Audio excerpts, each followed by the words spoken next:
بسم الله الرحمن الرحیم. الحمد لله رب العالمین. و قال ابو عبدالله علیه السلام. این دنباله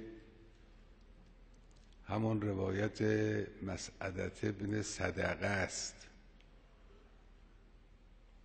می‌فرماید که و قال ابو عبدالله علیه السلام، حضرت فرمودند ان خیر ما ورث الآباء لابنائهم الادب لا المال.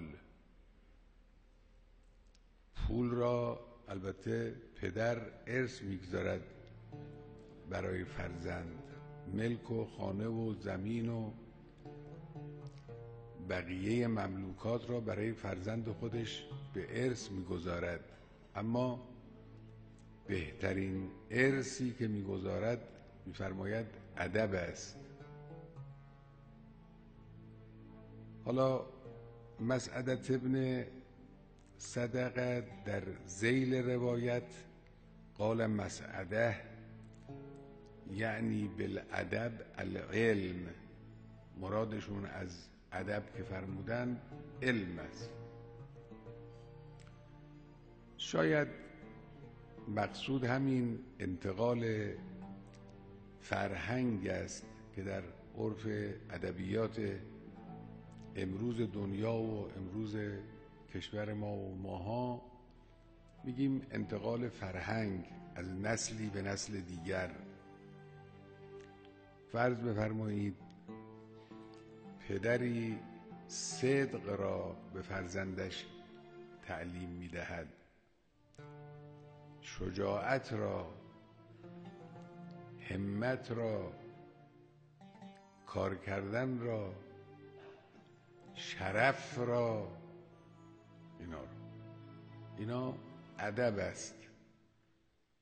تعبیر علم هم بر اینها تعبیر غلطی نیست، تعبیر حقیقی است. خب اینا علم است. علم فقط نوشتن فرمول ریاضی و فیزیک و غیره نیست. این علم، اینها علمه، اینها علم حقیقی همین چیزهاست که از نسلی به نسل دیگر منتقل میشه. پس بنابراین حالا مراد از ادب یک چنین چیزی خواهد بود. میفرماید برای اینکه پدران برای فرزندان ارث میگذارند. این ببینید نکته اساسی در اینجا این است که این فرهنگ پذیری که در انسان هست، این از ناحیه خانواده است. در درجه اول از ناحیه خانواده است که اشباع می شود، پاسخ داده می شود.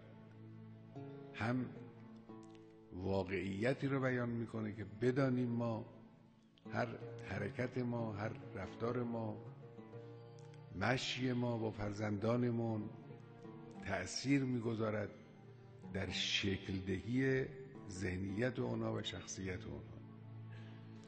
هم این وظیفه رو از نظر شرع مقدس، این عرض کردیم مکرر، این در واقع نظام ارزشی اسلام رو این روایات معین میکنه.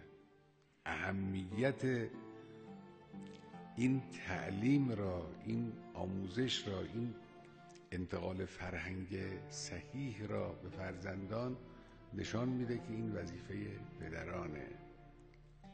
البته اون وقت به فرزندانم داره این رو هم میگه که بدانید اونچه که گیرتون میاد از این ناحیه قیمتی تر است از اونچه که از مال و منال دنیوی از پدران به درس میآورید. بیان این حدیث اینه: ان خیر ما ورث الآباء لابنائهم الادب لا المال. تقوا را، پرهیزگاری را، دوری از گناه را، انس با خدا را، انس با قرآن را،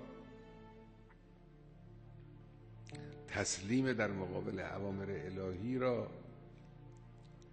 میل و شوق به درجات معنوی و خدایی را، توجه دادن به معنویت را، اینا رو ما به بچه هامون باید یاد بدیم. اولین جایی که فرزند، انسان، کودک این چیزها رو میچشه داخل خانواده است. اینا رو باید به بچه ها یاد داد. جلو بچه ها قرآن بخونید، جلو بچه ها دعا بخونید، در مقابل چشم بچه ها از خدای متعال بخواهید دعا کردن و حرف زدن با خدا رو عملا یاد بدید.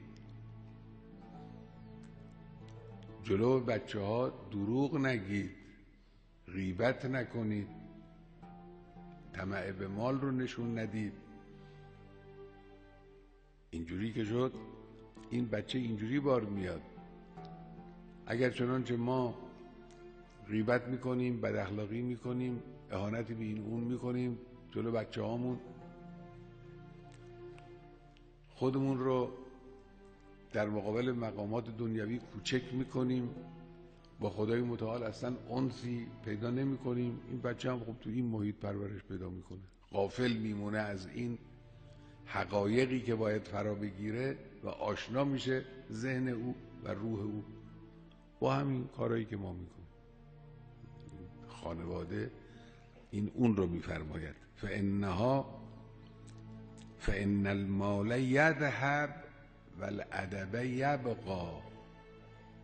این ارزشش بیشتره، مال خب از بین میرود، اما این ادبی که شما به این بچه یاد دادید این با او هست تا آخر عمر، شخصیت او رو چون شکل میده. این صیاغت شخصیت فرزند است، به این باعثی اهمیت داره.